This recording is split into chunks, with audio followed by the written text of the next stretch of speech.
All right, so let's talk Golden Globes. Okay. Should we Love dish? it. Yeah, let's do. Okay, let's. I have at least 5 moments I'd love Okay. to quickly comment on. Please. Okay. First moment would be Jodie Foster's speech. Yes. I think, and this is kind of talking out of school, and I don't want to be mean because I totally respect her. She's a brilliant actress and a great director.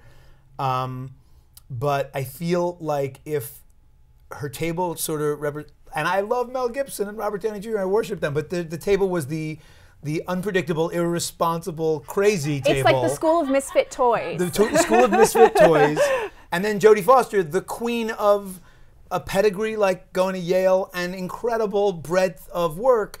And I think by the end of the speech, we were kind of aware that she actually was qualified to enter the land of the misfit toys a little bit. Questioning her sanity, definitely. She was, and it was also like she was making a big point about how she was under the microscope, and I just don't feel like it's been that recently that she's been so under our microscope. But or she was, make a comment about reality shows, but yet you just gave us a 6-minute reality exactly. show. High five. Nicely done. That's a soundbite right there. Okay.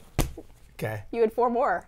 Oh, right. Sorry. It's on me. Okay. The moment with Paul Rudd and Salma Hayek was awkward when the teleprompter broke, but I thought he handled it very well. He laughed it off. It was nice. He handled it so well, I didn't even realize that happened. You didn't realize that happened? I didn't even realize it. No. I was well aware. They were standing there with absolutely, like it was an existential crisis. What do we do without words to speak and people are watching us? And that was what you got, which was 2 people kind of looking at each other, looking out, looking at each other, and then looking out again.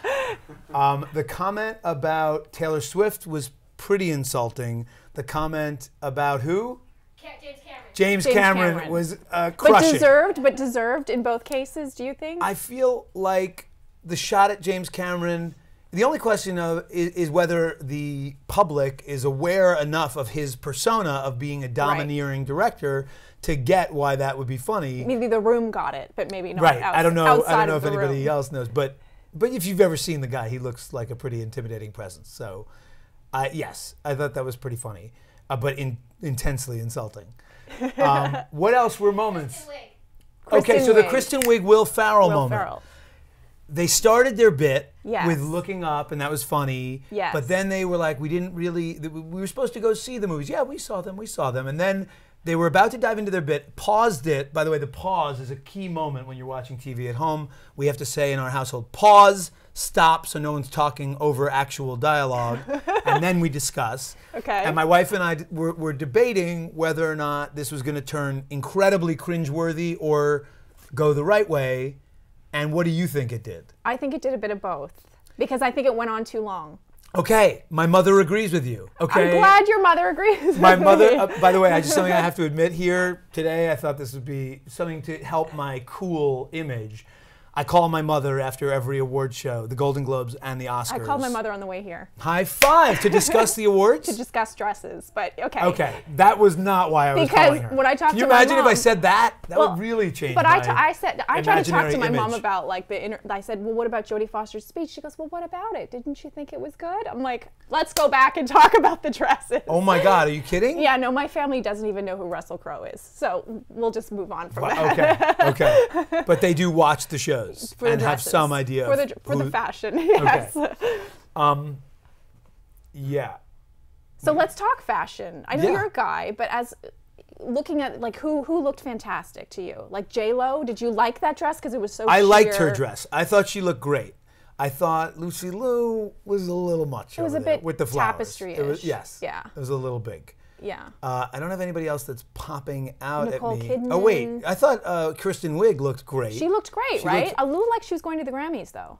Okay, but she was looked pretty hot sexy. and great and Right. good for her. She's like a comedy chick who's also stunning and beautiful. So your fellow classmate, Sacha Baron Cohen. Yes, nice segue. What did you think about his moment, or 2 moments, or 10 moments? It seemed like. I learned something from his moment, Okay. a little bit. All right. It was a bit of a correction because it was an example to me of maybe when you're rehearsing it in your living room, in your bathroom, on the streets of LA, as I rehearse my lines for the things that I'm doing, and you think something is just gonna kill it, and you know, he walked out there and he did it, and I think it backfired. But what do you do in that situation? Because the room kind of went quiet. Like, I don't think you have a choice, because you just got to keep committing to it. I think you got to keep going. Yeah.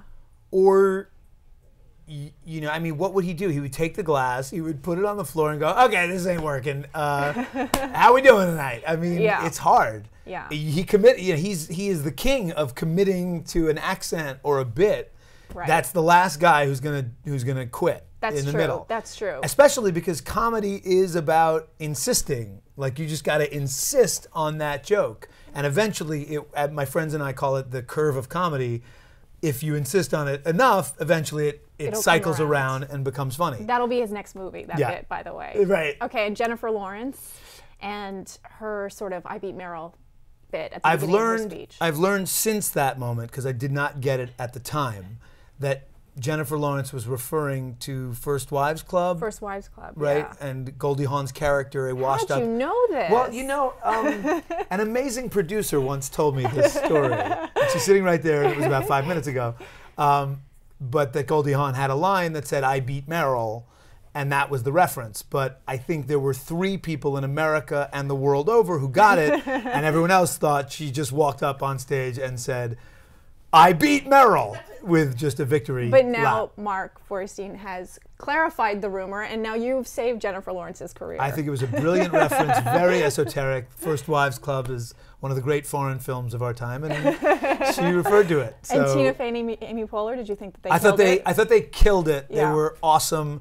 Couldn't have been funnier. Only comment would be that the characters in the audience, that didn't fully land for me. Agreed. You know, but that was it. Yeah. It was just like, but God bless them. They go there and do it. The Will Ferrell, Kristen Wiig bit was the counterexample to the Sacha Baron Cohen bit, because his was completely rehearsed, theirs was completely improvised, and you saw, like, though it was like, uh-oh, where's this going? They were having so much fun with it, and it was clearly so well coming up in the moment together.